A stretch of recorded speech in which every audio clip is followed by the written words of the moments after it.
বুখারী শরীফের 3231 নম্বর হাদিসের মধ্যে রয়েছে, রাসূলকে এমন ভাবে নির্যাতন করা হয়েছে, এমন ভাবে পাথর নিক্ষেপ করা হয়েছে। মানুষ পাগলকে ভাবে পাথর নিক্ষেপ করে না, পাগল করে রাসূলকে এমন ভাবে পাথর নিক্ষেপ করা শুরু করেছে। আর রাসূলের পুরো শরীর থেকে এত বেশি রক্ত ঝরেছে, আল্লাহ আসমানের আরশ পর্যন্ত কেঁপে উঠেছে। আল্লাহ আর শব্দ হয় না, ও জিবরাইল তুমি মুহাম্মদের কাছে যাও, মুহাম্মদের কাছে দিয়ে বলো সে যা চাইবে, সে যদি চাই পৃথিবীর সকল মানুষ ধ্বংস হয়ে যাক, আমি আল্লাহ পৃথিবীটাকে ধ্বংস করে দিব। তুমি যাও মুহাম্মদকে গিয়ে জিজ্ঞেস করো মুহাম্মদ কি চায়, যদি সে চায় তায়েফবাসীকে আমি ধ্বংস করে দিব।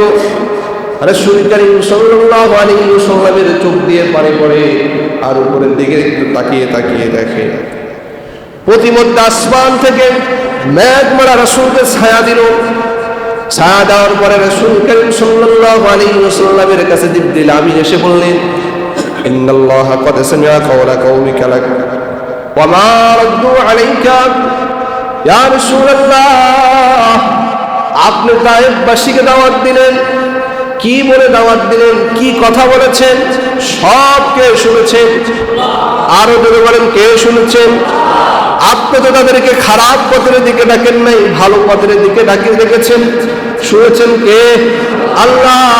ওয়া মা রাদ্দু আলাইকা, তারা আপনার এই কথার উত্তর কি দিয়েছেন, প্রতি উত্তর আপনার সাথে কি ব্যবহার করেছেন, সব কিছু দেখেছেন কে?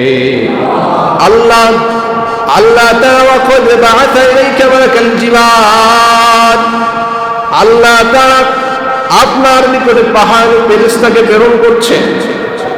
পাহাড়ের ফেরেশতা ফানাদানি মালাকুল জিবাল, প্রতিমধ্যে পাহাড়ের ফেরেশতা দিয়ে বলল, প্রতিমধ্যে পাহাড়ের ফেরেশতা এসে ফাসাল্লামা আলাইহি, রাসূল বলেন আমাকে সালাম দেওয়া হয়েছে। সুম্মা ক্বালা ইয়া মুহাম্মদ, ওই পাহাড়ের ফেরেশতা ডেকে বলেন হে মুহাম্মদ, হে মুহাম্মদ, আমি হলাম পাহাড়ের ফেরেশতা। লিতা'মুরাহু বিমা শি'তা ফীহি, আল্লাহ তাআলা আমাকে প্রেরণ করেছেন। কেন প্রেরণ করেছেন? আপনি যা চান আমি যাতে করি তাই বাস্তবায়ন করি। এখন ওই পাহাড়ের ফেরেশতা নিজেই বলেন, যদি আপনি চান আন উতবিকা আলাইহিমুল লাকশাবাইন, যদি আপনি চান তাহলে আল্লাহ তাআলার পক্ষ থেকে আমার জন্য হুকুম এসেছে, তায়েফের এই পাশেও পাহাড়, ওই পাশেও পাহাড়, দুই পাশে কি পাহাড়।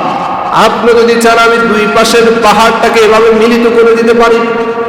মিলিত করে যখন দিব মাঝখানে যারা আছে সবাই ধ্বংস হয়ে যাবে।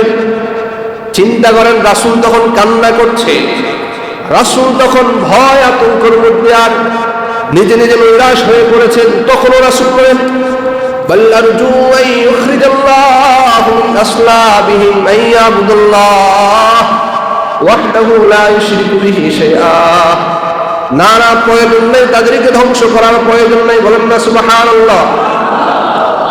এত কষ্ট, এত নির্যাতন করার পরে তিনি বলেন আমি আশা রাখি যে তারা হয়তো আমাকে বুঝতে পারে নাই, কিন্তু তাদের বংশ থেকে এমন এমন মানুষ আসবে যারা ঈমানের উপরে, ইসলামের উপরে ঈমান আনবে, আল্লাহর উপরে ঈমান আনবে, তারাই তো লা ইউশরিকু বিহি শাইআ, আল্লাহর সাথে কাউকে শরীক করবে না।